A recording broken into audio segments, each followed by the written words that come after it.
Assalamualaikum warahmatullahi wabarakatuh. Untuk kali ini saya mau bertanya kepada Tuan Guru untuk penjelasan yang tadi, Tuan Guru. Kalaulah semua ini wujud, tiada lain adalah wujudnya Allah, atau la haula wala quwata illa billah, terus dalam hati saya itu bertanya begini, Tuan Guru, kalaulah semua ini yang berbuat hanya Allah, lantas seandainya kayak ada yang menyakiti kita, terus yang berbuat jelek kepada kita, seandainya kita kan sudah mengerti kalau itu la haula wala quwata illa billah. Terus yang saya pertanyakan, apa mungkin intinya itu Allah menyakiti dirinya sendiri? Bagi yang paham gitu loh, Tuan Guru, intinya kalau semua ini Allah kan otomatis dia menyakiti diri kita sendiri. Otomatis kan dia menyakiti dirinya sendiri, kembali ke dirinya sendiri. Nah, itu saya minta penjelasan dari Tuan Guru. Saya kira cukup gitu aja. Terima kasih Tuan Guru. Assalamualaikum warahmatullahi wabarakatuh. Waalaikumsalam warahmatullahi wabarakatuh.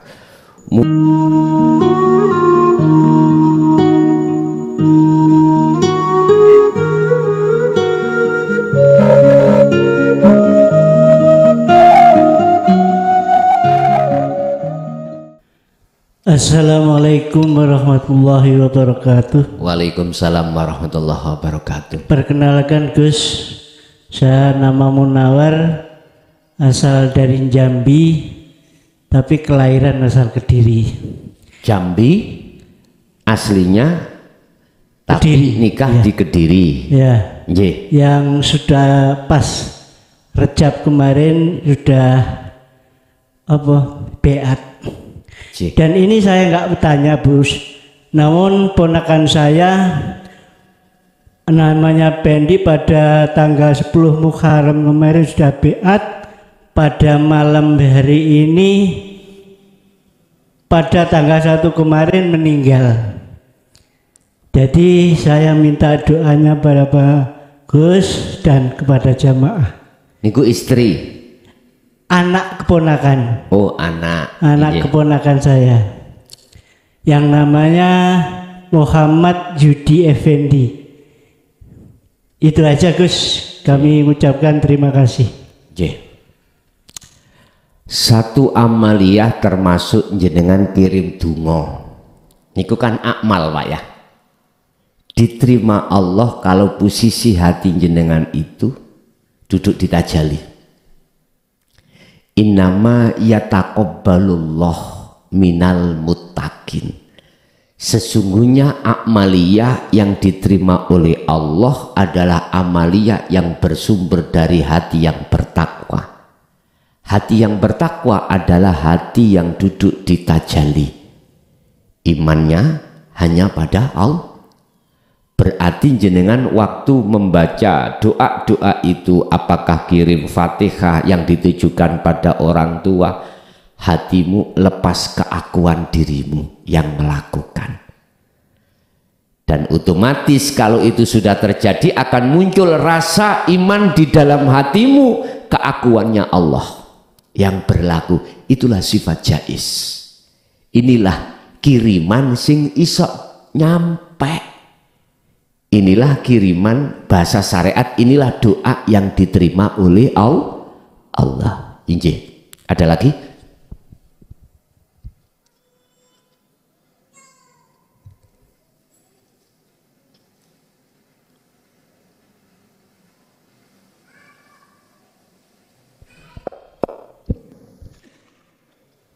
Assalamualaikum warahmatullahi wabarakatuh. Untuk kali ini saya mau bertanya kepada Tuan Guru untuk penjelasan yang tadi, Tuan Guru. Kalaulah semua ini wujud, tiada lain adalah wujudnya Allah, atau la haula wala quwata illa billah, terus dalam hati saya itu bertanya begini, Tuan Guru, kalaulah semua ini yang berbuat hanya Allah, lantas seandainya kayak ada yang menyakiti kita, terus yang berbuat jelek kepada kita, seandainya kita kan sudah mengerti kalau itu la haula wala quwata illa billah. Terus yang saya pertanyakan, apa mungkin intinya itu Allah menyakiti dirinya sendiri? Bagi yang paham gitu loh Tuan Guru, intinya kalau semua ini Allah kan otomatis dia menyakiti diri kita sendiri. Otomatis kan dia menyakiti dirinya sendiri, kembali ke dirinya sendiri. Nah itu saya minta penjelasan dari Tuan Guru. Saya kira cukup gitu aja. Terima kasih Tuan Guru. Assalamualaikum warahmatullahi wabarakatuh. Waalaikumsalam warahmatullahi wabarakatuh. Munculnya dua nama, menyakiti atau mendolimi atau merahmati, itu kan dari bahasa dohir. Saya ulang, munculnya kalimat menyakiti atau mendolimi dan merahmati, neraka dengan surga, itu karena bahasa pandangan lahiriah.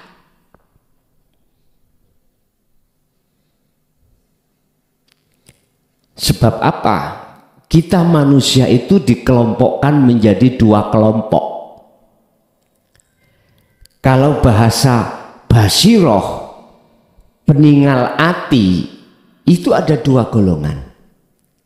Wa minhum man hadallah, satu, siji ada basiroh kita melihat Allahnya. Wa minhum man haqqat minadz-dhalalah, satu sisi basiroh kita melihat makhluknya. Kalau kita melihat makhluknya, otomatis akan muncul dua nama, sakit dan sehat, zalim dan rahmat, macam-macam. Terus dikembalikan pada pertanyaan tadi, kalau ada seseorang menyakiti kita, kita tahu bahwasanya la haula wala quwata illa billah. Terus kita sakit enggak? Kalau kita mengatakan itu sakit, berarti yang perlu ditanyakan adalah diri kita. Memang ilmu teori oke, kita paham, tapi praktek. Makanya ning Quran itu tidak cukup amanu, tapi harus diteruskan wa amilus wal asri innal insana lafi khusr. Demi masa banyak manusia yang merugi. 24 jam itu kebanyakan manusia merugi. Apa dikatakan yang merugi? Dalam kerugian besar, waktu demi waktu kita lalai pada Allah. Illa, lah kecuali illalladzina amanu wa amilus sholihah. Kecuali orang yang beriman bahwasanya sesungguhnya apapun perputaran waktu tiap saat dan waktu, di situ itu ada sang kholik. Hati kita beriman kalau semuanya yang melakukan itu adalah Allah. Loh, gak cukup Pak beriman. Kita beriman karena kita diberikan wejangan tentang masalah itu semuanya Allah. Akhirnya di dalam hati kita ada iman. Oh iya, kabeh iku sing agawe Allah. Wis iman. Gak cukup. Harus wa amilus sholihah. Kita praktek nih, kita buktikan keimanan yang sudah diterapkan, diwejangkan terhadap kita. Berarti bentuk prakteknya kita adalah harus kholwat, harus memfungsikan dzikir. Baru kalau itu sudah difungsikan, kita tidak hanya beriman saja, tapi juga membuktikan keimanan itu.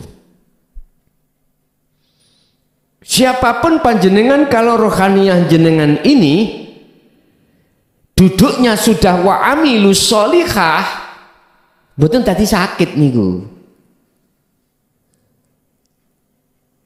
Akhirnya tidak menyakitkan. Karena apa? Jenengan melihat isim fa'ilnya, bukan melihat isim maf'ulnya. Jenengan melihat subjeknya, tidak melihat predikatnya. Jenengan melihat sang kholiknya, bukan melihat makhluknya. Makhluknya berupa perkara sakit tadi, menyakitkan, itu makhluk. Estu Pak, memang kita mayoritas teorinya mudah, tahu. Cuman ketika praktek, mengapa masih dalam hati kita rasa itu berarti tanda rohaniyah kita belum duduk di makrifat amal, masih makrifat ilmu, bentuknya kefahaman. Amal berarti praktek. Tapi siapa yang masuk di dalam makrifat amal, gendeng ati iki, dikum gak teles, dipe gak garing, dilebokno ning banyu asin gak terasa asin. Sampai niki hidup ikan di laut, dipisahkan dari banyu asin ya tidak terasa asin, gak terpengaruh dengan kahanan kebiarin dunia, gak terpengaruh hati sampean. Kalau sampean ada di situ baru betul yang katanya apik dan elek kabeh iku sangka Allah. Bahasa apik dan elek itu karena bahasa kita dari hukum dohir. Menyakitkan dan menyenangkan itu dari hukum sifat basariyah. Tapi kalau jenengan sudah duduk di tajali ini, mboten enten menyakitkan, mboten enten menyenang, apa? Itulah sifat wenang. Jadi kula mboten setuju kalau ada makalah yang mengatakan itu berarti Allah menyakiti diri. Wong Gusti Allah gak sakit kok. Tinggal kembali kepada kita. Kita kan sudah tahu teorinya. Sudah, niki mayoritas sudah tahu. Kalau semua makhluk itu nggak punya daya upaya apapun, kekuatan apapun. Sumbernya tadi itu datangnya dari Allah. Dari Allah. Ngomong gampang kita. Tapi ini nek gak dibarengi khalwat uzlah, mboten saged Pak Bu. Makanya mengapa Rasulullah itu diperintahkan di dalam surah Al-Insan, wadhkur Muhammad isma rabbika bukratan wa asila. Pagi sampai sore Muhammad dikira terus atimu. Wa minal laili fasjud, malam pun juga begitu. Tinggal kita bagaimana. Jadi sudah benar Pak, itu berarti proses kita di ilmu. Nanti kita harus masuk kepada laku. Itu. Nyun sewu, wong biyen dulu itu nek kholwat uzlah topo kok meninggalkan seluruh fisik. Bojo ditinggal, anak ditinggal, penggawean di kebanyakan dulu. Topo ning guwa, kholwat ning kamar metu-metu. Mengapa demikian? Karena pada saat itu, mohon maaf, beliau mengambil hukum wirai. Ngati-ngati. Sebab pada umumnya, kalau secara fisik kita itu masih bersosialisasi, berinteraksi dengan urusan dunia, hati kebanyakan terpengaruh. Imam Ghazali juga begitu awalnya. Toh pada akhirnya nanti akan campur juga. Kita akan hadapi semua problematika yang ada kaitannya dengan dunia nanti pada akhirnya. Dulu. Karena dulu itu memang larang sandang, larang wis mumpung gak ono sing dipangan mesisan poso. Lah ngoten dah. Mungkin jenengan kenal Gus Komari, wis ora patek sobo ambek wong. Jenengan saya yakin kenal, ngoten nggih.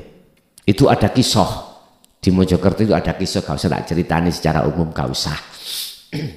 Sobo kali, gitu. Jadi intinya dikurangi sosialisasi dengan manusia, sesama manusia dikurangi. Sebab kebanyakan manusia itu berbicara tentang masalah dunia, dia nggak mau, takutnya terpengaruh. Raden Said, Sunan Kalijogo, topo tinggalno babakan aktivitas sarengat, topo tinggalkan pelak, lah gitu deh. Topo, wis semuanya ditinggal, kemewahan ditinggal. Itu semata-mata ngati-ngati, ngoten lho niku. Gus tak tirune saiki ya apa ya? Bojoku tak tinggal nih, anakku tak tinggal nih, kabeh penggawean tak tinggal nih. Aku gak ngongkon lho ya. Aku gak ngongkon. Terserah mawon. Sebab kalau kita mengacu pada surat Al-Insan, Gusti Allah iku jenengan panggi, jenengan temui, itu juga bisa di tempat nggon rame, tidak hanya di tempat nggon sepi. Tapi memang berat Pak, di tempat nggon rame. Secara jasad kita berurusan dengan urusan dunia, tapi bukan berarti nggak bisa. Lalu bagaimana? Sistem lewat sistem wasilun Kanjeng Nabi niki tetap biqadril imkan lakonono. Temuilah Allah di tengah-tengah jasad kita, sibuk urusan dunia, biqadril imkan, semampu apa yang ada pada dirimu. Kalau itu terus, jenengan terus, aku yakin nilai kemakrifatanmu pun nanti akan meningkat. Mboten saged turun, mboten. Minimal nggih mandek. Nek terus meningkat, nek mudun gak iso. Iman gak ono ceritane mudun. Kalau sudah di hakikat loh, nggak bisa. Jadi apa yang jenengan tanyakan tadi itu saya mensikapi ada dua kacamata. Munculnya dua nama itu kacamata syariat, nggih. Kalau kacamata hakikat kita sudah jatuh di makrifat laku, mboten mungkin itu sampai wastani perkara yang menyakitkan. Akhirnya gak mungkin Allah menyakiti pada dirinya sendiri.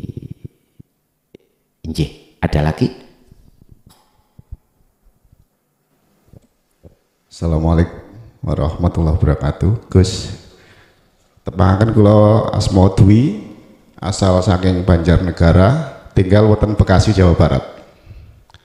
Banjarnegara, Jawa Tengah, nggih. Wih, dawukur nggone iku pegunungan nggih ya? Nggih. Nggih. Bendungan, Rican, nggih. Nggih. Pertanyaan kula nggih menika, suami kula kadah tekad pengen wusul nggih. Kula tilar sedanten niku termasuk nafsu napa senes Gus? Mboten nggih. Pun ngoten mawon. Nggih. Assalamualaikum warahmatullahi wabarakatuh. Waalaikumsalam warahmatullahi wabarakatuh. Ketika saya mempunyai satu tekad untuk tinggalkan seluruh urusan dunia atau makhluk dalam rangka tekad saya untuk mendekat dan bertemu Allah, apakah itu termasuk nafsu atau enggak? Jawabannya ada dua.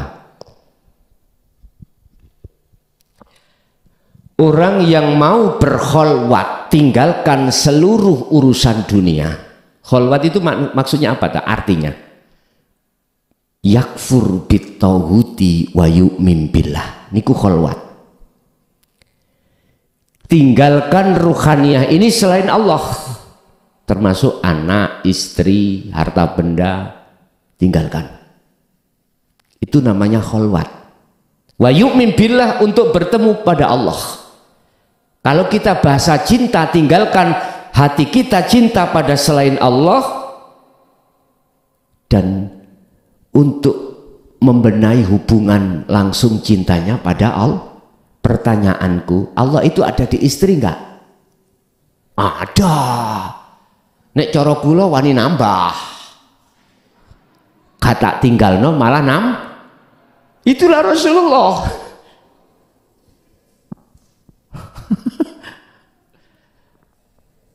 Bahasa guyon Pak, nggih.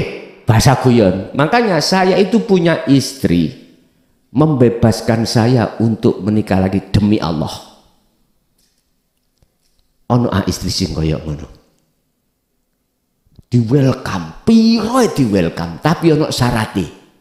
Kudu didadekno siji sak omah. Gak oleh dipencar-pencar. Piye? Ono wedok kaya ngono.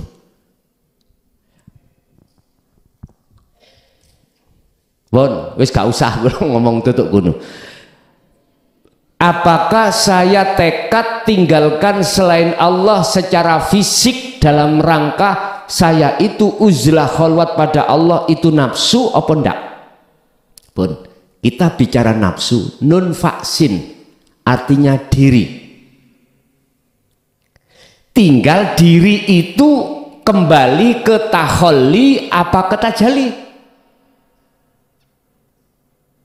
Warid yang muncul berupa tekad sampai tinggalkan, kalau itu berangkatnya keakuan diri jenengan sebagai makhluk, jelas nafsu. Yang nafsu itu bisu, jangan dulu. Tapi kalau hentakan hati sampeyan iku untuk tinggalkan itu, dikatakan tidak dari jenengan tapi dari Allah, jalankan. Itu bukan nafsu yang dimaksud pada umumnya yang mengajak lalai pada Allah. Inilah warid yang dari Allah memang menyuruh jenengan untuk tinggalkan secara fisik tadi. Tapi yang pertama, warid yang muncul dalam diri kita oleh karena keakuan diri kita yang timbul, mesti nanti itu akan menjadi perkara yang tidak baik. Jangan tinggalkan. Kalau begitu bagaimana? Ya golek ono Allah di tengah-tengah anak dan istri dengan semampunya. Tinggal sekarang kembali kepada hati sampean, hentakan tekad di dalam hati sampean untuk tinggalkan secara fisik. Itu kalau hati sampean memandang semua itu datangnya dari Allah, mboten dari jenengan, itu bukan nafsu.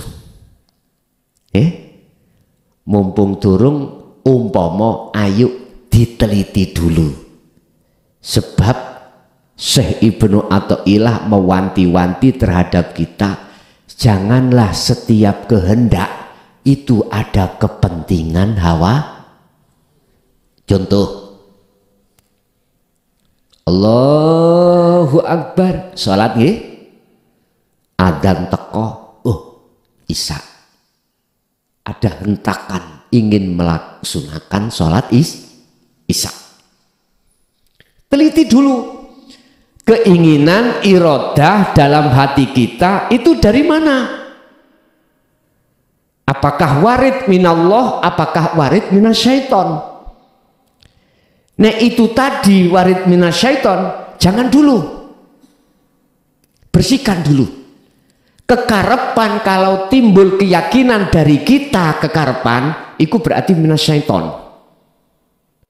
Alladzi yuwaswisu fi sudurin nas minal jin nati wan nas. Nafsu itu membisikkan di dalam dadamu. Yang nafsu itu mendo-mendo jin dan manusia. Sing jin bagaimana? Tanpa ada suara dari orang, ning ati ono kerentek pengin sholat. Tapi kerentek yang muncul itu iman kita jatuhnya di takholi. keakuan kita merasa yang punya kerentek iku jin. Nafsu sing mendo jin. Pun bersihkan dulu. Jangan sampai kehendak, keinginan yang akan terjadi yang berupa takdir itu kok ada kepentingan nafsu. Bagaimana cara membersihkan diri? Buang rasa keakuan diri yang punya taraf. Buang. Munculkan rasa keakuan Allah yang punya karep. Kalau itu muncul, berangkatlah sholat. Berangkat. Kalau belum, tahan dulu. Wanas, nafsu membisikkan di dalam dada kita itu mendo-mendo manusia. Berwujud manusia. Contoh. Waktu ini maghrib dan salat. Akhirnya ning ati ono rasa menjalankan sholat karena ada yang memerintah. Sucikan dulu, ojo didelok makhluke, ngoten lho maksud kula. Munculnya kehendak di dalam hati sampean, Allah bertajali kepada orang itu untuk mengingatkan kita. Akhirnya kekarepan, keinginan dalam hati kita timbul disebabkan karena perintah itu mulus dari Allah. Udah mengalirlah. Enak Pak. Iki sing dimaksud sholat tidak karena orang, diperintah orang, tidak karena nyun sewu, tendensi pengebang hadiah dari Allah, tapi iki betul-betul mulus karena Allah alias tidak ada kepentingan hawa nafsu.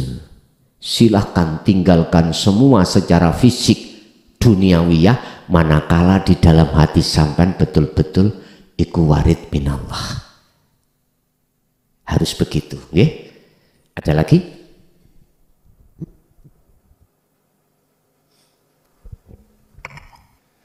Assalamualaikum warahmatullahi wabarakatuh.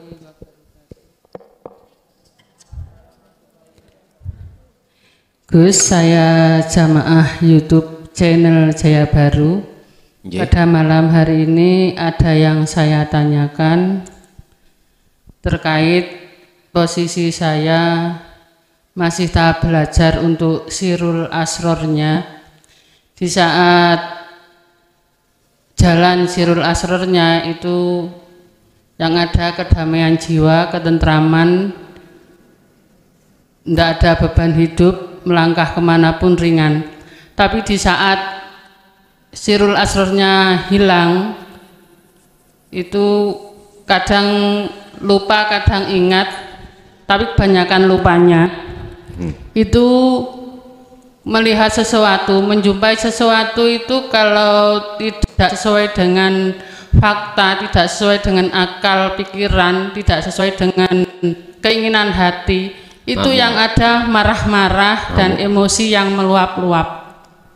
Dan yang saya tanyakan, bagaimana caranya untuk meredam emosi yang meluap-luap saat itu, tidak pakai lama menyikapinya. Karena redamnya selama ini itu lama banget, masih nimbang-nimbang, masih baru reda. Sekian pertanyaan saya. Atas jawabannya kami ucapkan terima kasih. Wassalamualaikum warahmatullahi wabarakatuh. Waalaikumsalam warahmatullahi wabarakatuh. Wonten tukang bolongi tembok. Bolongi tembok itu. Iku langsung jebol apa nggal titik?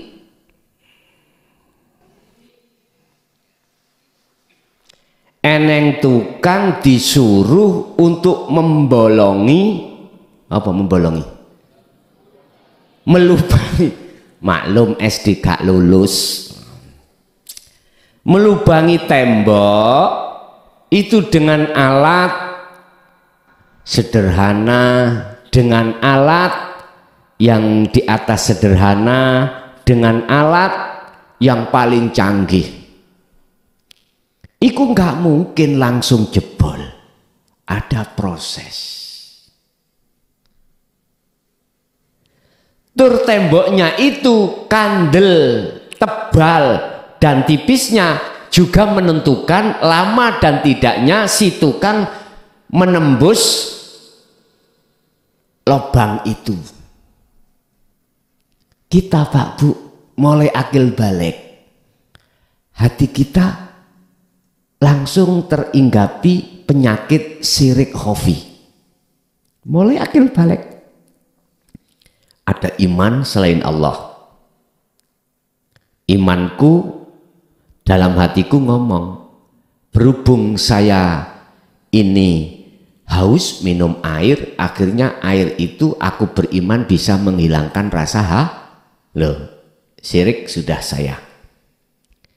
Hawa dingin, akhirnya kami pakai jaket jadi hangat. Hilangnya dingin sebab jaket, syirik tak. Hujan-hujan kita pakai payung, akhirnya gak kehujanan. Hatiku beriman bisanya gak kehujanan karena apa? Syirik kita. Estu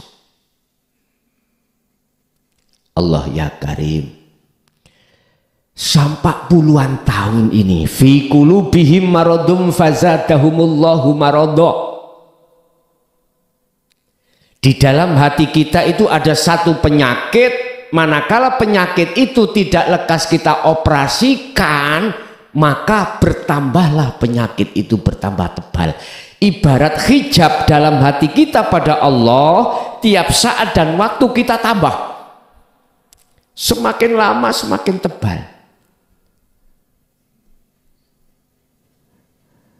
Lewat ajaran Rasulullah di jalur dinul haq inilah qad tabayyana rusdu minal ghai, untuk membebaskan, melobangi tembok tadi, menghilangkan hijab-hijab itu. Nyun sewu, pinginnya jenengan itu kan langsung cepat. Lah gitu Pak Bu nggih? Semua Pak. Siapapun kita kalau sudah duduk di dinul haq, pingin yang cepat ketemu Allah terus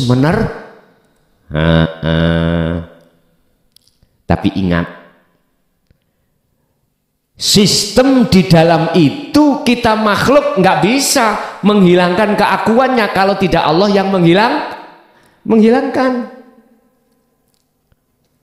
Jebole tembok tadi, sing jebol iku Allah, bukan kita. Nek jenengan tanya tentang bagaimana amri cepat, nah, lepasen keakuanmu langsung.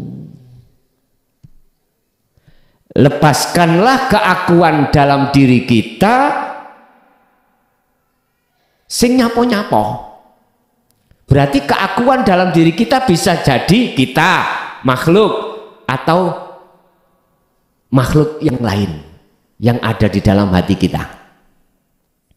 Misalkan itu anak gak cocok ambek sifat basariah kita, teori syariat, ngamuk-ngamuk, terus akhirnya kita bagaimana, lekas gak seperti itu, ya udah lepaskanlah keakuan diri, makhluk kita atau makhluk anak itu caranya dengan cepat Bu. Ibarat coro sampai nembus tembok itu, alat sing sampeyan gawe bolongi bukan betel maneh, bukan beting, tapi bor. Lah ono nggih alat sing kanggo cepet ilang dibor, cepet maneh ilang kuwabe dibom, pun hilang semuanya lah dibom. Udah, yang terpenting bagaimana kita menggecoi, memegang tali dzikir sirul asal itu semampu panjenengan.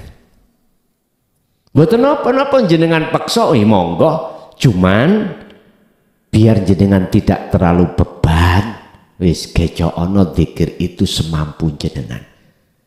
Bahasa Quran kan bahasa perintah.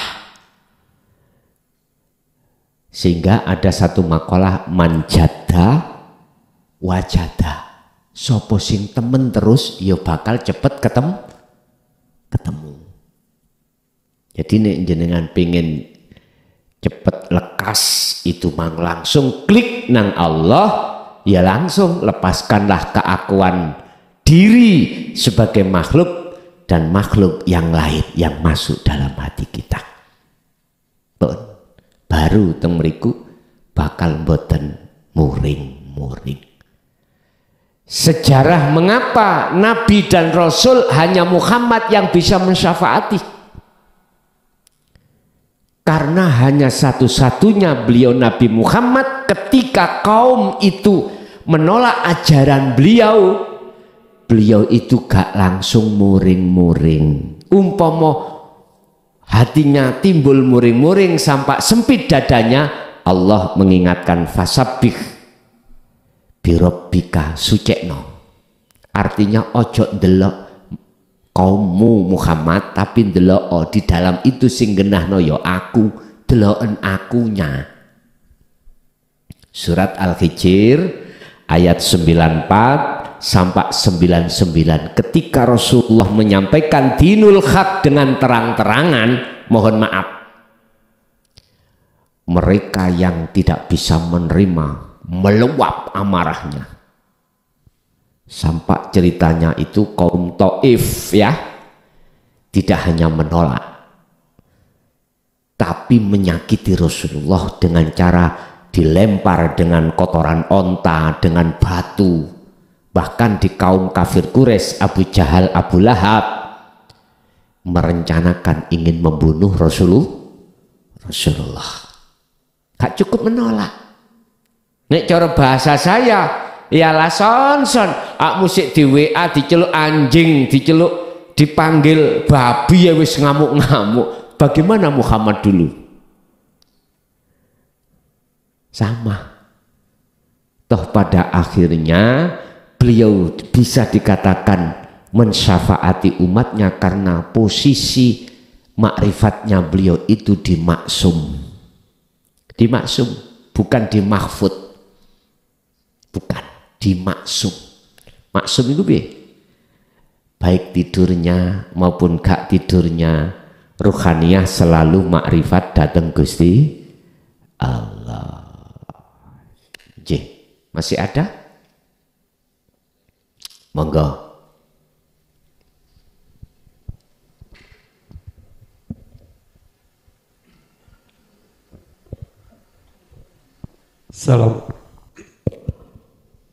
Assalamualaikum warahmatullahi wabarakatuh. Waalaikumsalam. Nama saya Muklis, saya dari pelosok Klaten. Pelosok Klaten. Iya. Pertanyaan saya menyambung dari keterangan yang sudah, bahasanya saya kepingin sabar, kepingin mendapat ridha Allah. Jadi biar tidak saya tuh melakukan sesuatu dengan nafsu, jadi saya melakukan itu dengan santai, dengan biar ikhlas maksud saya. Kadang juga kalau saya masih aras-arasan istilahnya, nah kadang juga ada panggilan sholat waktu adzan itu kadang masih itu aras-arasan, apalagi gremes ya, malah kesempatan untuk aras-arasan. Jadi saya ikuti, kadang aras-arasan juga saya ikuti dengan harapan saya tidak bernafsu gitu. Jadi dengan harapan untuk sabar. Jadi segala sesuatu tuh sering saya tanggapi dengan nyantai, terus ngelonjong gitu. Nah itu gimana tanggapan Gus Moral? Terima kasih. Assalamualaikum warahmatullahi wabarakatuh. Waalaikumsalam warahmatullahi wabarakatuh. Kita sebelum melakukan hukum-hukum yang sudah ditetapkan di dalam syariat, itu kita itu ada di kelas mana. Ada ketika saat kita di kelas melihat kewajiban. Akhirnya kita tidak mengevaluasi dalam diri kita apakah warid minallah, apakah itu warid minasyaiton. Enggak peduli. Ada kelas yang seperti itu. Padahal kita sudah masuk di dalam jalur dinul haq. Yang penting adalah ketika saat berjalannya laku itu, hati jenengan itu memposisikan di tajalli. Nah, ketika kehendak tadi tidak bertajalli, ada yang seperti itu. Sehingga dia memegang patuh dengan hukum apa yang tertuang di dalam hukum syariat. Ninggalkan larangan, menjalankan perintah. Awal iradah tidak dihiraukan. Yang terpenting ketika menjalankan itu, berupaya dengan ikut duduk di tajalli dengan memfungsikan sirul asrar. Ada kelas di mana jenengan kali kula iki diletakkan Allah sebelum berlakunya akmal, kehendak jenengan wis evaluasi. Lah ini Pak yang dialami oleh Bapak tadi. Silakan lakukan sesuatu dengan catatan kehendak yang ada di dalam hatimu itu Anda sudah duduk di tajal, monggo rapopo. Anu Agus iki maghrib kok gak ada kehendak bangun sholat.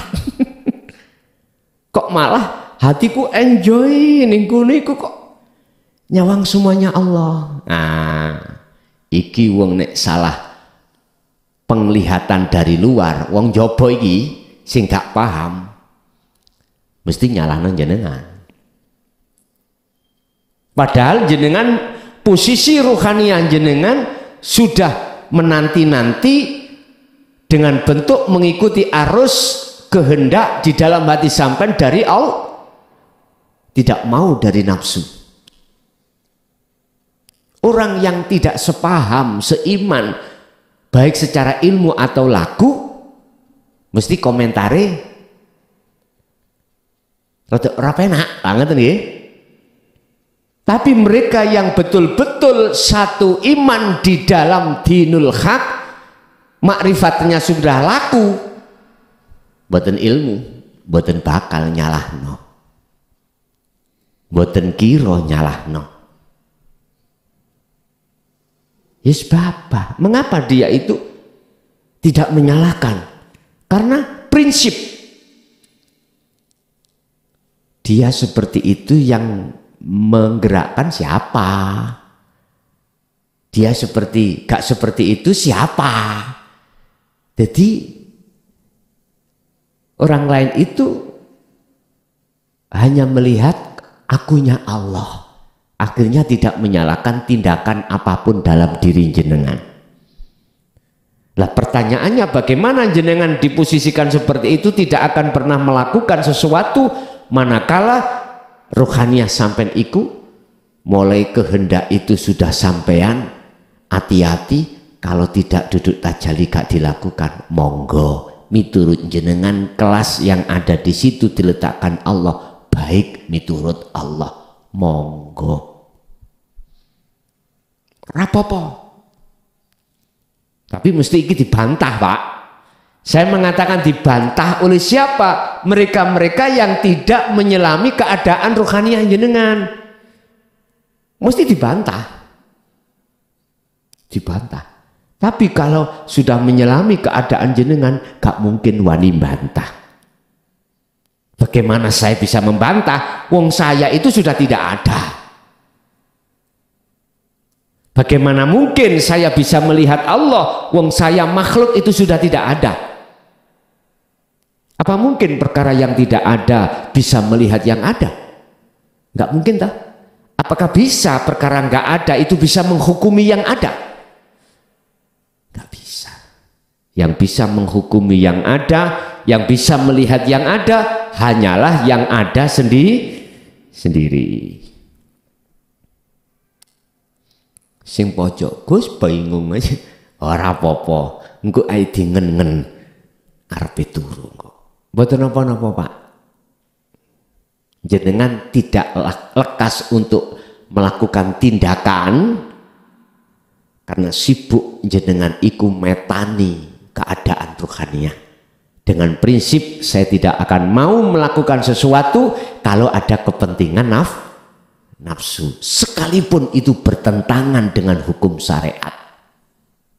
Contoh itu tadi, kabeh podot mlebu musala dong jenengan tenguk-tenguk ning jerambai musala masjid rokok.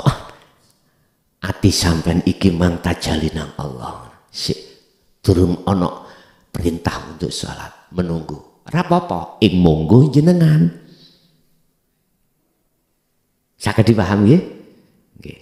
Nggih. Ada lagi? Masih ada? Assalamualaikum warahmatullahi wabarakatuh. Waalaikumsalam warahmatullahi wabarakatuh.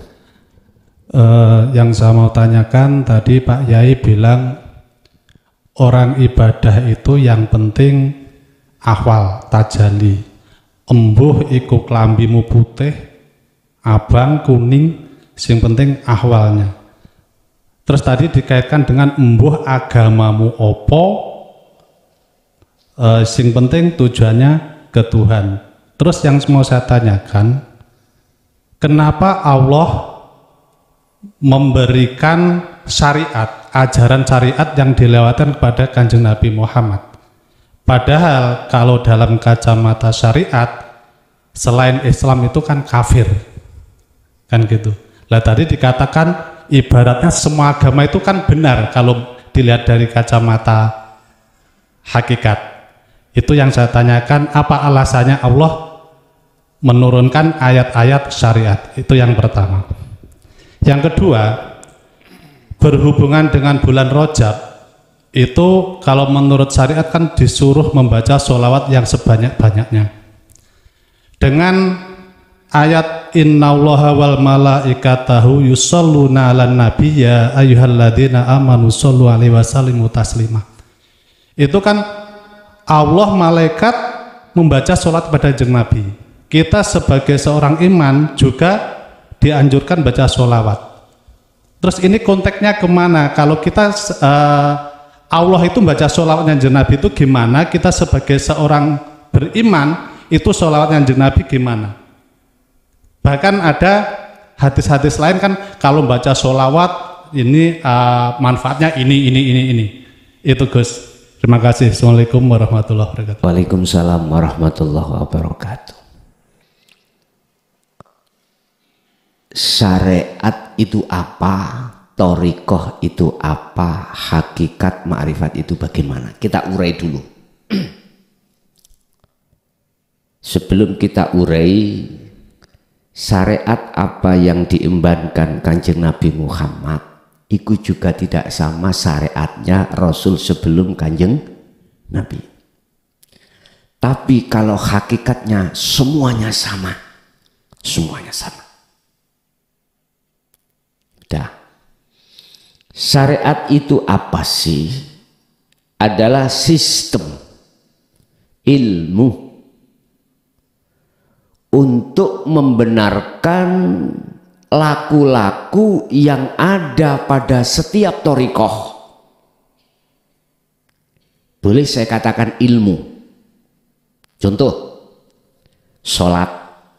Sholat ini thariqah, jalan.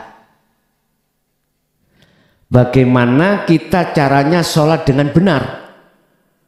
Maka itu tidak akan keluar dari ilmu yang sudah ditentukan di dalam hukum syariat. Ada 4, berdiri, rukuk, sujud, duduk miturut syariati Kanjeng Nabi Muhammad.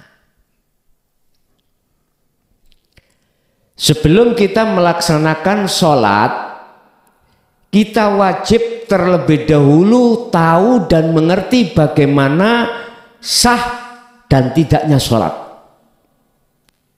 menurut kacamata syariat.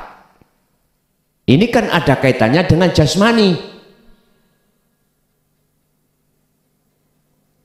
Belum menyentuh kita ke rohani, belum. Jasmani. Sehingga tatkala jasmani belum melakukan sholat, ya jelas tidak, kita dikatakan belum melaksanakan sholat, belum patuh. Jasmani. Nama sholat adalah thoriqoh. Saya tidak bicara tentang thoriqoh mutabaroh, mulai A sampai Z, yang sanadnya itu mutasil sampai kanjeng ndak. Saya bicara aslinya thoriqoh itu nama, sholat itu nama sholat. Harus dibarengi, difahami dengan bagaimana caranya, syarat sahnya sholat, rukun sahnya sholat. Tinggal pertanyaannya di situ, tujuannya kita sholat kemana? Lah tujuan inilah yang kami maksud sebagai hakikat tujuan.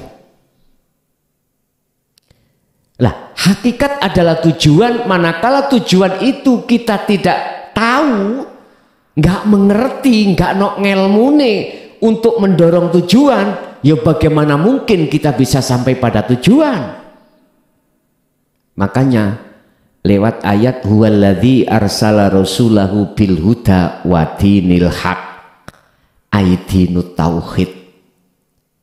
Allah mengutus utusannya yang berupa Nabi Muhammad untuk membawa hidayah dan agama yang bertauhid. Itulah agama yang mendidik ruhaniah kita, hati kita untuk mengesahkan pada Allah. Oleh karena sudah diwejang dan dididik oleh dinut tauhid, maka kita tahu tujuan sholat kita. Kita tahu tujuan sholat kita apa? Illa liyak budun, kecuali menyembah padanya. Wa ma umiru illa liya'budullaha mukhlishina lahuddin khunafa. Harus khunafa, condong ke tauhid. Ikhlas beragama didasari condong hatinya bertauhid. Berarti tujuan sholat adalah menyembah dan bertemu Allah. Bahasa menyembah dikatakan sah kalau bertemu. Kita akan bertemu kalau kita ikut sudah tahu siapa yang kita sembah. Intine sholat iku wajib jenengan iki bertemu ambek sing sampean kali kula sembah. Sebab nyembah yang benar itu adalah sing nyembah kudu ketemu ambek sing disembah.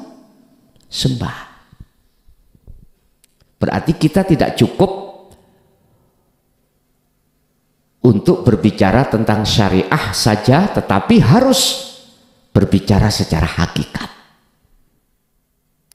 Dengan begitu tujuan sholat adalah menyembah dan bertemu Allah. Ketika jenengan iki betul-betul bertemu Allah, itulah nyatanya hakikat. Makrifat itu nyatanya hakikat, nyatanya tujuan. Jenengan kesini syariatnya apa? Sepeda, oke. Ada yang mobil, ada yang jalan kaki. Thariqahnya apa? Jalan. Tujuan sampean apa kesini? Ngaji, oke. Kalau sudah nek sampean kesini nyatakno hakikat iki nek gak dingelmoni, oh kudu liwat kono alamati iki, ya susah untuk ketemu. Kalau sudah di sini, maka inilah nyatanya hakikat disebut makrifat.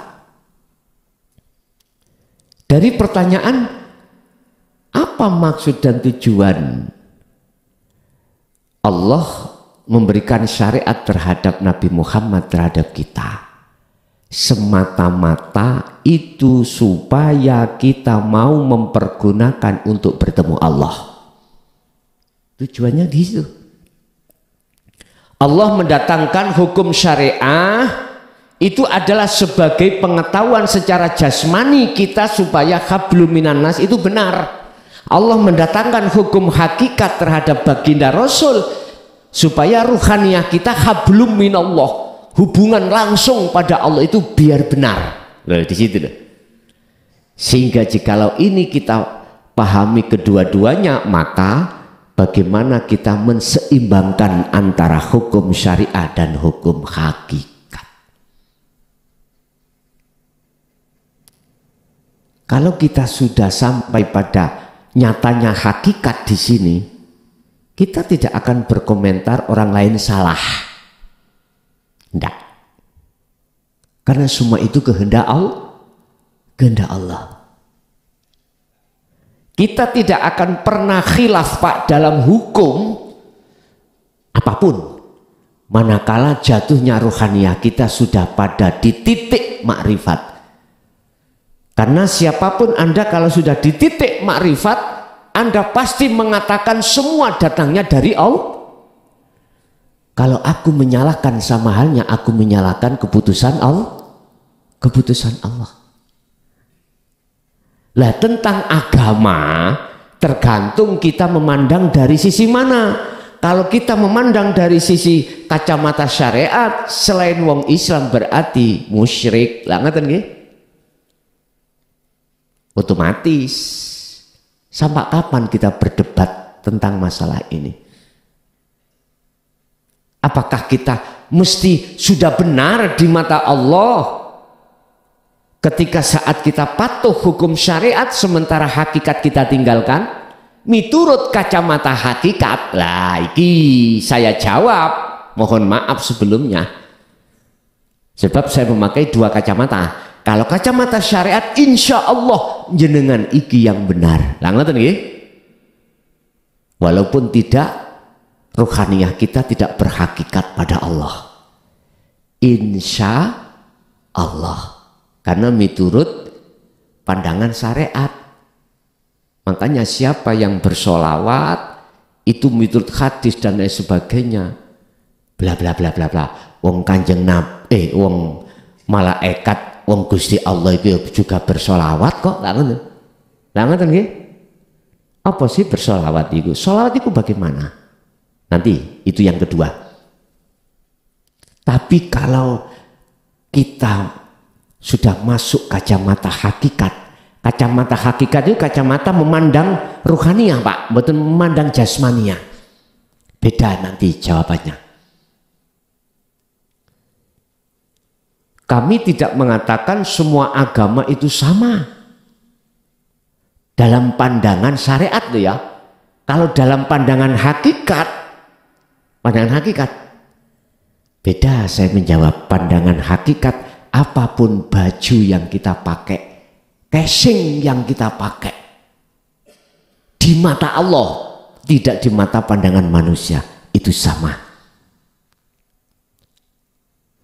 Untuk menentukan tidak samanya itu ruhaniyah kita. Ini pandangan hakikat loh, jangan dicampur.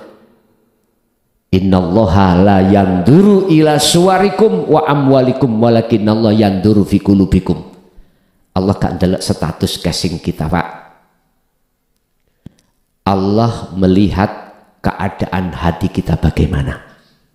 Betul-betul illa liya'budun atau etok-etok. Hanya itu. Sehingga kalau boleh kami simpulkan, kita sebagai umat Rasulullah Muhammad mestinya patuh hukum hakikat di atas syariat beliau. Artinya lakukanlah hukum syariat sesuai undang-undang dan jadikan syariat itu sebagai hakikat untuk bisa makrifat pada Allah. Ini sistemnya namanya sistem wasilun. Tapi bukan berarti kita akan menyalahkan seseorang yang berbaju tidak sama terhadap kita Sedangkan hatinya itu betul-betul illa liya'budun. Bapak Ibu, kita nggak akan paham liya'budun ini bagaimana kalau kita tidak merasakan yang sebenarnya liya'budun itu. Sekali lagi saya katakan, kita tidak akan pernah paham tentang ayat illa liya'budun manakala ruhaniyah kita belum estu-estu menyembah kepada sebenarnya yang kita sembah. Mungkin sedikit aja kita buka di dalam surat Al-Isra ayat 72 tadi. Allah mengingatkan kita. Man kana fi hadihi a'ma fahuwa fil akhirati a'ma wa adallus sabila. Barang siapa saat di dunia mata hati kita buta pada Allah alias belum kenal, belum ketemu, kok ya sudah meninggal, maka di akhirat pun juga buta. Bukan urusan mata dohir loh Pak ini. Jasad tidak. Ini berbicara mata hati. Buta pada Allah. Coba ayo diangen-angen. Satu hal sebagai kesimpulan, kita tidak akan paham dengan yang dimaksud liya'budun, menyembah kepada Allah, jikalau kita tidak betul-betul menyembah pada siapa sebenarnya Allah itu. Ya Tuhan, kebiyen Pak. Dari sejak dulu Allah itu adalah khalik bagi umat Islam. Innallaha huwa rabbi wa rabbukum fa'buduh. Nah ini loh, fa'buduh gitu Pak, yang kita nggak paham kebanyakan.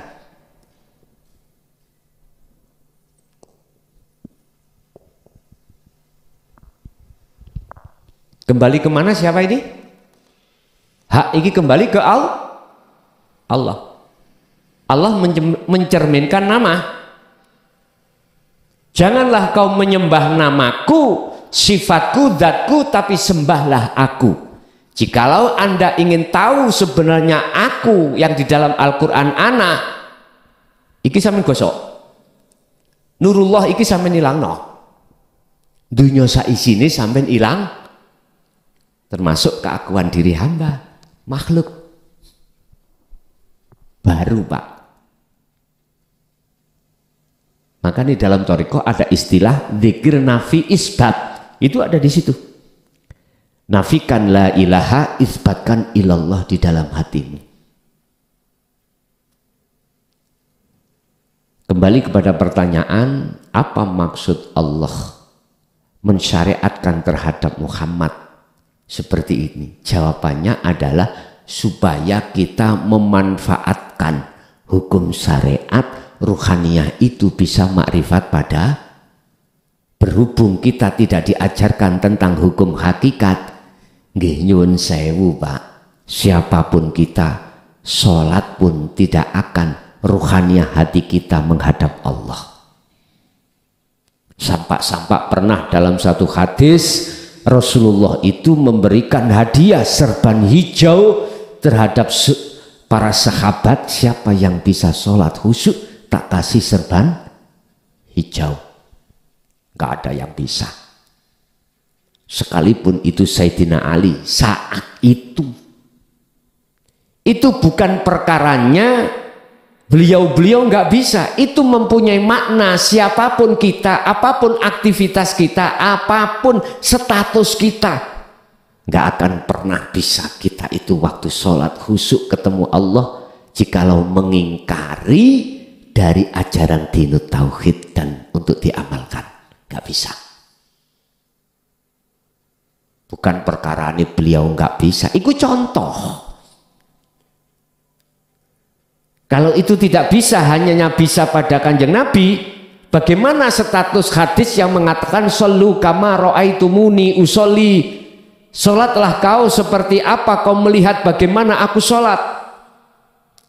Nah, kalau itu mukhotobnya itu hanya pada Kanjeng Nabi, iso'e khusyuk lainnya tidak, mengapa harus dikeluarkan? Iku hadis. Sekarang Quran. Kalau masalah khusyuk itu hanya terjadi pada kanjeng Nabi, mengapa harus dikeluarkan surat Al-Anbiya ayat 25? Wa ma arsalna min qablika mir rasulin illa nuhi ilaihi annahu la ilaha illa ana fa'budun. Surat Toha ayat 14, innani anallah la ilaha illa ana fa'budni wa aqimis sholah li dzikri. Intine, aku tidak akan pernah mengutus utusan sebelum kamu Muhammad, termasuk dirimu, kecuali harus mengemban, menyampaikan wahyuku ini terhadap umatmu supaya kau bisa mendidik apa maksud dan cara untuk mengamalkan la ilaha illa ana. Dengan begitu maka fa'budun, mereka akan bisa menyembahku. Fa'budun, maka sembahlah aku. Ini Pak. Jadi syariat yang dibawa oleh kanjeng Nabi Muhammad itu juga tidak sama dengan syariat yang dibawa oleh kanjeng Nabi Isa. Cara untuk menghadap pada Allah beda-beda. Begitu juga terhadap Rasul yang sebelumnya syariatnya beda-beda. Beda-beda. Tapi yang dimaksud apa fungsi dan tujuannya itu untuk menata habluminan nas kita biar bagus. Dengan begitu habluminan nas, habluminallah itu biar juga bagus. Lah hakikatnya tujuannya cuma satu. Mulai Nabi Adam sampai Nabi Muhammad diperintahkan cuma satu, intinya apa? Ani'budullaha wastanibut taghut. Tugasnya cuma siji Pak. Secara ruhaniyah menyembah hanya pada Allah. Bahasa syariat itu disebut Allah. Nama. Substansinya ya yang memiliki nama siapa itu?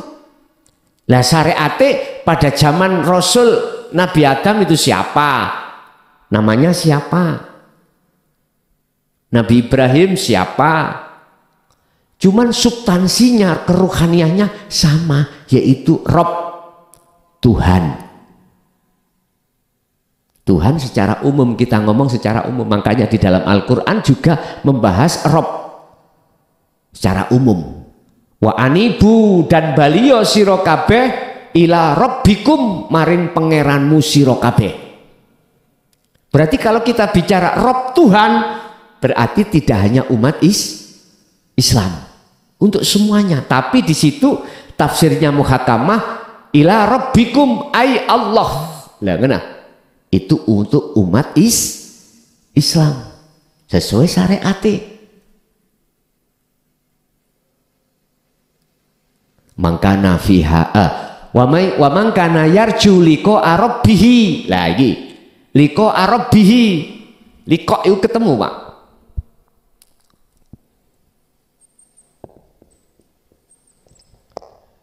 Liqa'a rabbihi. Nah ini untuk umum. Barang siapa yang ingin bertemu Tuhannya, akhirnya di dalam Al-Quran tafsirnya ay Allah. Lah ngene nih.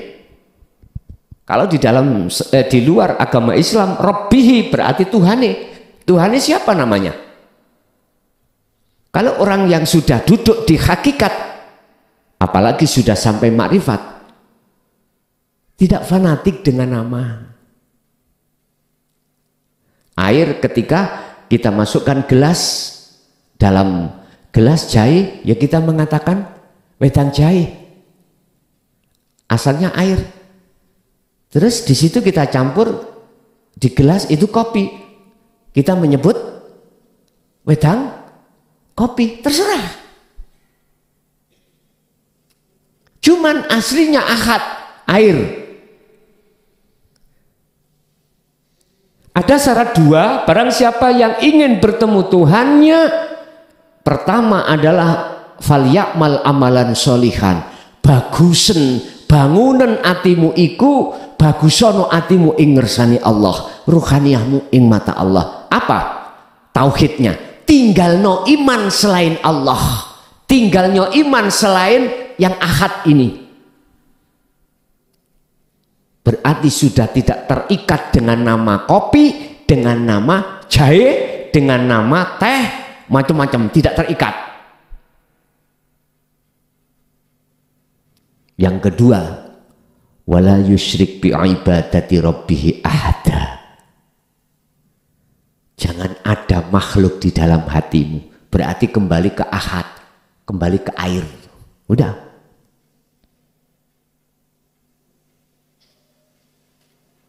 Sehingga pandangan syariat dengan pandangan hakikat nggak sama, Pak. Kalau kita pandangan syariat, ya sing benar itu yang tidak musyrik adalah orang-orang yang mengikuti Kanjeng Nabi ajaran ini syariat. Cuman kebanyakan kita Bapak Ibu sibuk ngurusi syariat, sementara hakikatnya rohaniah kita lalaikan dari ajaran Rasulullah yang di jalur dinu tauhid. Kebanyakan manusia seperti itu. Dah, itu yang pertama. Yang kedua tentang masalah sholawat. Sholawat ini menyimpan di belakangnya ada syafaat. Apa sih sholawat? Jamak dugi sholat. Apakah sholat itu? Ad-du'a. Apakah ad-du'a itu? Bertemu Allah, menghadap. Bagaimana Allah cara bersolawat terhadap Muhammad? Bagaimana? Kan nggak pernah dibuka ini. Tadi saya katakan as-sholawatu jamak dari sholat. Sholat itu adalah ad-du'a. Ad-du'a adalah menghadap. Ini prosesnya. Berarti pertolongan Allah terhadap Rasulullah Muhammad dengan bentuk dijadikan sebagai mukhlisin, hamba yang dipilih, itulah sholawatnya Allah. Itu sholawatnya Allah, memilih beliau sebagai makhluk yang ditajalikan. Sampean gak akan pernah bisa menerima keterangan ini manakala jenengan ini berbicara sholawat itu dari sisi syariat saja. Gak bisa. Innallaha, sesungguhnya Allah, wa malaikatahu, dan malaikatnya Allah, iku yusalluna, lah ngoten dah, ala nabi. Lah sholawati malaikat bagaimana? Allah mengutus malaikat untuk menyampaikan wahyu terhadap Kanjeng Nabi. Berarti ketika dia menyampaikan wahyu, itulah bentuk sholawati. Syafaat pertolongan. Ya ayyuhalladzina amanu, wahai orang-orang yang beriman, shollu alaihi wasallimu taslima, bersolawatlah kau terhadap beliau. Apa solawatnya kita pada beliau? Macam-macam. Ada yang shollu ala nabi, ada sallallahu ala Muhammad, ada sallallahu ala sayyidina Muhammad. Wis terserah, iki bahasa syariat. Ning asline hakikati Muhammad itu dirimu. Makanya mengapa sholawat itu kembalinya tidak pada Nabi Muhammad tapi pada diri kita sendiri. Syafaat itu loh, pertolongan ini. Baru kita akan paham. Terus boleh silahkan jenengan iki bersolawat miturut syariat, monggo. Tapi jenengan harus tahu hakikatnya bersolawat. Syafaat itu milik siapa? Allah katakan dalam surat Az-Zumar ayat 44 satu penegasan tentang syafaat. Yang pada umumnya syafaat itu berangkat dari sholawat. Lah ngoten toh? Hadis-hadis sudah jelas semuanya. Kul katakan Muhammad lillahi ku tetap kedua Allah apa asyafaatu jami'an kelawan semuanya. Muhammad katakan bahwasanya syafaat pertolongan itu milik Allah semuanya. Berarti Allah bertajalli kepada Muhammad, mengizini terhadap Muhammad syafaat itu biar untuk umat. Sebab apa? Kok Kanjeng Nabi yang dipilih? Karena Allah bersolawat terhadap Muhammad. Bingung Gus kula niki. Wis gak apa-apa, bingung sik. Wong gak bingung iku asale ya bingung. Gak apa-apa. Harapan saya hidayah dari Allah. Akeh kaya apa ilmu yang disampaikan tapi iku kok gak ada hidayah Allah untuk diri kita, tidak kita terima, nggih sampai betuturan nggak akan masuk gitu.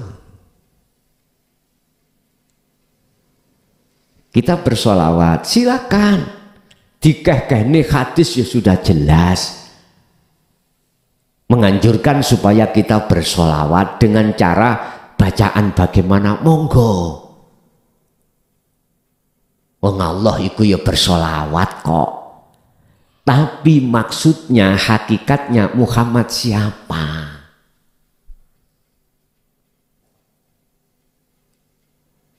Mengapa pengertiannya itu kok ya syafaat itu kembali pada diri kita?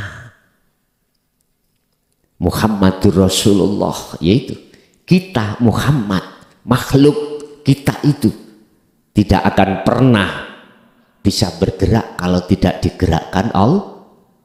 Berarti status Anda sebagai makhluk disebut Muhammad ini gak laki gak perempuan, itu adalah sebagai utusan statusnya Rasulullah, utusane Allah. Berarti jenengan nek gak diutus Allah ke sini, tidak digerakkan Allah ke sini, kita makhluk tidak akan pernah bisa berkumpul di sini.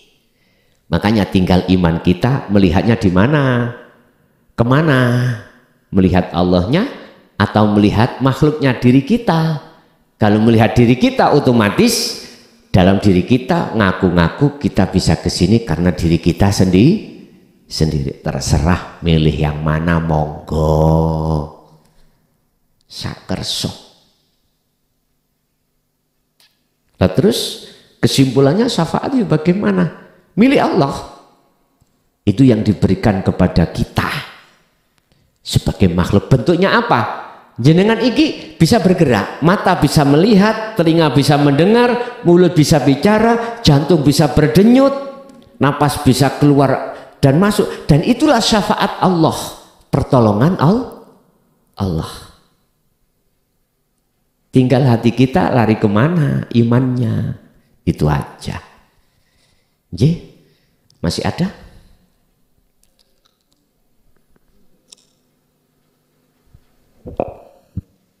Assalamualaikum warahmatullahi wabarakatuh. Waalaikumsalam warahmatullahi wabarakatuh. Kula Pak Imam saking adan-adan.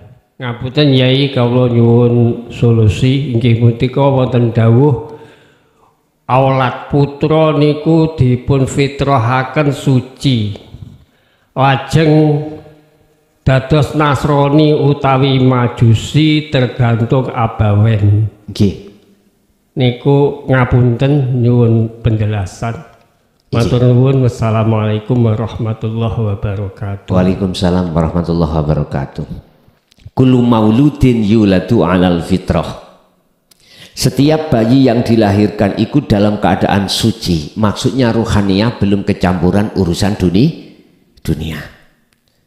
Apakah kau jadikan Islami, Nasrani, Majusi? Terserah Anda sebagai orang tua. Ini bahasa ada kaitannya antara hablum minallah dengan hablum minannas. Inilah keseimbangan antara hukum jasmani dan hukum rohani. Biasane Pak, gimana di mana nek bapake Nasrani, ibuke Nasrani, anake melu Nasrani. Nek pak ibuke iku Islami berarti anake yo harus pun di mana-mana itu, di mana-mana. Iki secara fisik. Bahasa umum kita menerkai secara fisik. Sehingga kita melihat dari KTP. Buktine KTP kita kalau setiap waktu itu sholat, menjalankan perintah, puasa, Ramadan kita lakukan. Oh Islami.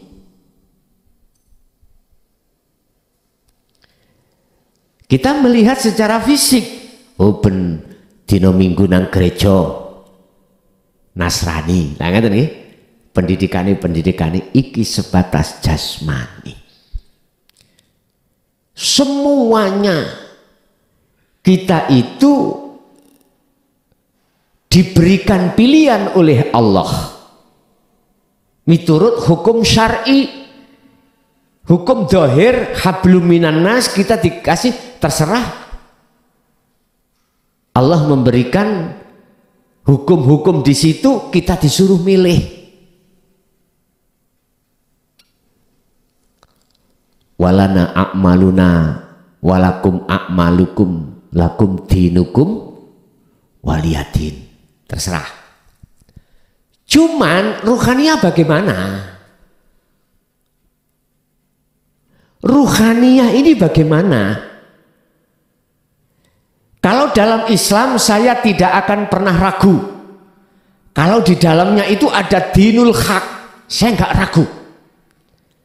Di dalam Islam, agama Islam, saya tidak akan pernah ragu kalau di situ ada ajaran dinu tauhid. Saya demi Allah tidak akan pernah ragu. Alif lam mim, dzalikal kitabul la raiba fi hudal lil muttaqin. Tidak ada kemamangan ajaran di dalam ini bagi siapa? Lil muttaqin. Berarti di luar wong takwa sik mamang Pak. Ngono lho mafhum mukhalafah. Dzalikal kitabul la raiba fi. Ajaran di dalam kitab ini, di dalam Islam secara syar'i Al-Qur'an itu tidak ada sedikit pun keraguan-raguan, kemamang-mamangan bagi siapa, dan itu akan menjadikan petunjuk kebenaran itu lil muttaqin, hudal lil kedua orang yang bertakwa. Yang dimaksud orang yang bertakwa itu orang yang bagaimana atau Pak? Ittaqullaha, ini adalah amar, perintah, berarti kita belum takwa. Setiap Jumat kan ada Pak wasiat. Ittaqullaha. Mesti anak terus haqqa tuqatihi, dengan takwa yang sebenar-benarnya. Ittaqullah itu adalah kata perintah. Belum bertakwa kita. Kok kita sudah bertakwa? Gak mungkin diperintahkan muncul ayat ini. Oleh karena kita belum bertakwa dengan sebenarnya takwa, maka muncullah asbabun nuzul ayat ini. Dengan haqqa tuqatihi, dengan takwa yang sebenar-benarnya takwa. Mana tuh Pak? Yang sebenar-benarnya takwa. Hati kita sudah tidak ada iman selain yang maha esa. Itu. Nah, terus bagaimana kedudukan daripada ayat inna dina indallahil Islam? Sesungguhnya agama yang diridhoi di sisi Allah adalah agama Islam. Itu apa Pak? Pasrah. Dengan pasrah yang benar akan selamat. Inilah yang kumaksud Islam yang kafah. Udkhulu fisilmi kafah, Islam yang sempurna. Islam yang sempurna itu bagaimana? Islam yang sudah sampai pada titik la ilaha illa ana tauhid. Pertama la ilaha illallah syariat jahr, la ilaha illa huwa thariqah siri, la ilaha illa anta sirul asr hakikat, la ilaha illa ana hakikat. Itulah fana'udz dzikri. Tauhid kita proses dari Allah, huwa, anta, ana. Inilah makrifat syariat, thariqat, hakikat, inilah kesempurnaan daripada Islam. Udkhulu fisilmi kafah, masuklah kau di dalam agama Islam dengan sempurna. Sekarang pertanyaannya adalah, selain agama Islam, apakah ada arahan didikan untuk mengesahkan pada hidup ini? Itu biar dijawab oleh orang-orang yang beragama selain agama Islam. Jujur saya yakin di dalam Islam ada ajaran tauhid, ajaran yang mengesahkan pada Tuhan ini. Entah di dalam agama yang lain bagaimana.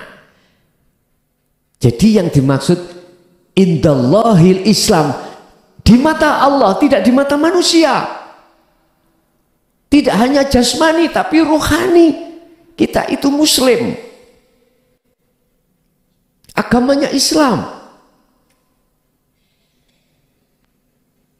Gak di mata manusia. Inna dina indallahil Islam, sesungguhnya agama yang diridhoi di sisi Allah, di mata Allah adalah Islam. Jenengan kali kula Islam KTP aja apa gimana? Ya terserah. Cuman ayat ini maksudnya ruhaniyah jenengan sudah pasrah betul-betul apa ndak? Wa anibu ila rabbikum wa aslimu lahu. Nah, kita akan pasrah dengan benar pada Allah yang sebenarnya kalau kita sudah wa anibu ila rabbikum. Sebelumnya kita sudah kembali kepada Allah, kepada Rabb. Wa anibu ila rabbikum baru wa aslimu lahu.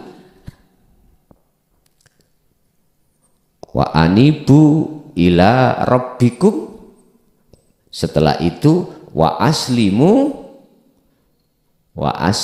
lahu pun. Az-Zumar 54. Pasrahmu akan benar pada yang kau pasrahi manakala kau sudah bertemu sing kok pasrahi. Dengar tuh Pak.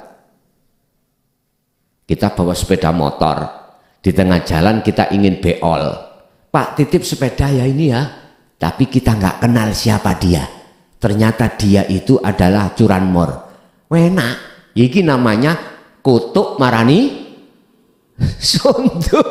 Go melayu wis tanpa rekoso. Anek sampean kenal si aiku mbuh sinten, mbuh bapak sampean, mbuh anak sampean, mbuh dulur sampean. Pak, titip kula ajeni ke WC. Aman. Karena sudah kenal. Pasrah dengan benar itu. Bapak Ibu hadirin jamaah rahimakumullah. Jadi pandangan syariat itu nggak sama dengan pandangan hakikat. Kalau pandangan hakikat pandangan di mata Allah, pandangan syariat pandangan di mata manusia. Terserah kita memakai pandangan yang mana. Harapan saya muga-muga yang memakai hanya pandangan manusia, muga-muga yo apik miturut pandangan Gusti Allah. Masih ada? Cukup? Nggih Bapak Ibu hadirin, nanti Ramadan break Pak nggih. Break, saya fokus di pondok untuk memberikan para pemula dasar tauhid, ya tah? Ya saya ulangi lagi, barangkali di antara jenengan pengen menginginkan dasar tauhid sehingga isi materi sing jerone kaya apa nek dasar tauhid sampean iku sudah paham, mesti paham. Dasar tauhid meliputi rukun Islam, rukun iman, aqaid 50. Niki jenengan nek wis paham apa sih syahadat itu? Apa sih sholat itu? Apa sih zakat, puasa, haji? Paham secara pandangan hakikat. Ngaji sing model jero ya apa mesti paham. Iki sebagai modal, iki sebagai dasar pondasi. Di situ jenengan bisa untuk mengikuti langsung di pondok dengan bermukim atau dengan duduk terserah. Dan atau nggak ada waktu sampai mengikuti langsung live streaming dari rumah. Itu nanti habis taraweh khusus pondasi. Nek habis asar insya Allah niki mengki kula akan bahas tentang isi daripada Ihya. Tapi nggak bisa Pak, saya urai sampai sarahnya, kesimpulannya aja. Ihya bab iki kesimpulannya apa? Ihya bab ini kesimpulannya apa? Nek mboten ngoten gak mari-mari walaupun apa 2 tahun lho ngoten lho.